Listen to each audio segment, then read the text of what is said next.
সময়ের সাথে সাথে আমরা কতটা বদলে যাই। আমরা এখন ছেলেবেলায় দেখতাম মা রান্না করতেন, ভীষণ ভালো রান্না করতেন মা যেহেতু। বাবার পছন্দের রান্নাগুলো বেশি করতেন যেহেতু, বাবা পছন্দ করতেন খেতে হচ্ছে বিউলির ডাল, সাথে হচ্ছে আলু পোস্ত মানে ঝিঙে আলু পোস্ত আর পোস্তর বড়া। তো আজকেও আমি সেটাই করলাম, তবে হ্যাঁ, একটু আলাদাভাবে। মানে আজকে করছি বিউলির ডাল অনেক দিন পর। তো মা বলল, "আজকে বিউলির ডাল খাবে?" আমি ঠিক আছে চলো তাহলে বিউলির ডালটাই শেয়ার করি। তো আজকে বিউলির ডাল করবো হচ্ছে লাউ দিয়ে। লাউ ছিল ঘরে। আর সাথে থাকছে হচ্ছে একটা মোচা আনা হয়েছিল, প্রায় 4-5 দিনের বেশি হবে। ফ্রিজে রাখা হয়েছিল বলে একটু রংটা চেঞ্জ হয়ে গেছে। সেই মোচা সমস্ত কেটে রেডি করে নেওয়া হয়ে গেছে। আচ্ছা, আমি দুলছি আমার রান্নাঘরের ছোট্ট আরেকটি পর্বে সবাইকে স্বাগত জানিয়ে আজকে দুপুরে রান্নাগুলো শেয়ার করব। দুটো সাধারণ রান্না থাকছে আমার মতন করে। তো প্রথমে যেটা করব, মোচাগুলো কেটে নেওয়া হয়েছিল, সেটা নুন আর হলুদ দিয়ে অনেকটা সময় ভিজিয়ে রাখা হয়েছিল। আর এবার আর যেটা ভুল করেছি, হঠাৎ করে মোচাটা করব ঠিক করলাম, তো সকালবেলা তো ছোলা ভেজানো হয়নি।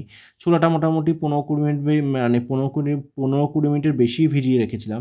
দেখলাম খুব একটা ভালো ভেজেনি বলে আমি প্রেসার কুকারে ছোলা সহকারে মোচাটাও সেদ্ধ করে নিচ্ছি নুন আর হলুদ দিয়ে। আর পাশাপাশি আমি বিউলির ডালটাও সেদ্ধ করে নিচ্ছি। বিউলির ডালটা বেশ, আমি ছোটবেলায় বিউলির ডালটা পছন্দ করতাম না, একটু নালা, নালা লাগে বলে। কিন্তু যখন মোটামুটি একটু বুঝতে শিখলাম, আমার দারুণ লাগতো ডালটা। যেহেতু পেট ঠান্ডা করে শুনেছি বিউলির ডাল। আর হালকা রান্না তো। তো আজকে লাউ দিয়ে করব, তার জন্য নুন আর হলুদ দিয়ে বিউলির ডালটা সেদ্ধ করলাম। কিছুটা সেদ্ধ হওয়ার পর লাউগুলো দিয়ে দিলাম। এবার এদিকে মোচাটাও সেদ্ধ হয়ে গেছে। ছোলাটা বললাম যে ছোলাটা যেহেতু আগে ভিজিয়ে রাখা হয়নি বলে এর সাথে একসাথে সেদ্ধ করে নিয়েছি, জলটা ঝরিয়ে নিচ্ছি, খুব ভালো করে চিপে নিলাম। তেলের মধ্যে মৌরি, গোটা গরম মশলার মধ্যে এলাচ, লবঙ্গ, দারচিনি, দারচিনিটা ছিল না, ছোট্ট একটুখানি ছিল। আর 2টো শুকনো লঙ্কা, তেজপাতা দিয়ে আলুগুলো প্রথমে একটু লাল লাল করে নুন আর হলুদ দিয়ে ভেজে নিচ্ছি। তারপর এর মধ্যে প্রথমে মশলার মধ্যে আজকে যেটা দিচ্ছি আদা জিরে বাটা, সাথে কাঁচা লঙ্কা বাটা।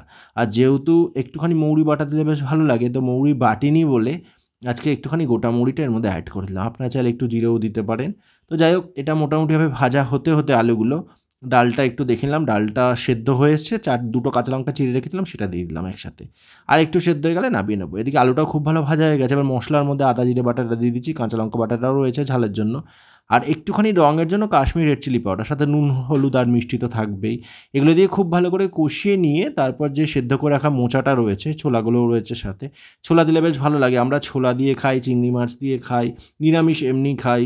বা মুগ ডাল, একটু কাঁচা মুগ ডাল ধুয়ে ভালো করে যখন মোটামুটিভাবে মোচাটা যখন হয়ে আসে তার কিছুটা সময় আগে দিয়ে দিলেই হয়, মানে একটু ভিজিয়ে রাখতে হয় কিছুক্ষণ আগে।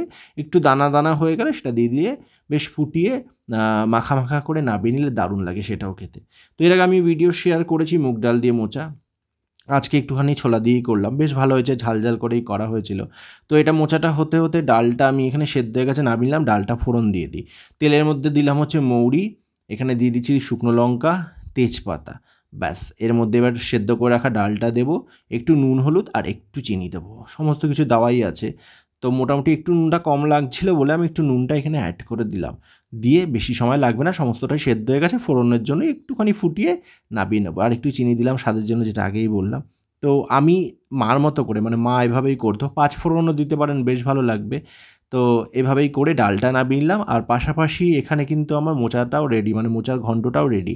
তো মোচার ঘন্টর মধ্যে একটু চিনি অ্যাড করেছি স্বাদের জন্য, ঝালটা দিয়েছি।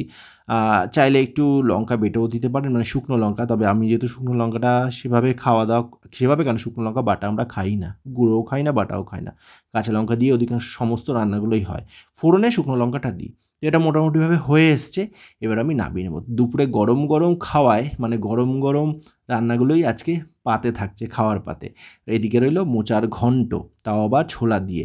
একদম রেডি, একটু অন্যরকমভাবে করলাম, একটু তাড়াহুড়ো করে করলাম, যেহেতু ছোলাটা ভিজিয়ে রাখলে রাতভর খুব ভালোই হতো। আমি সেটা করিনি, একসাথে সেদ্ধ করে নিলাম, জলটা তারপরে চিপে নিয়েছি।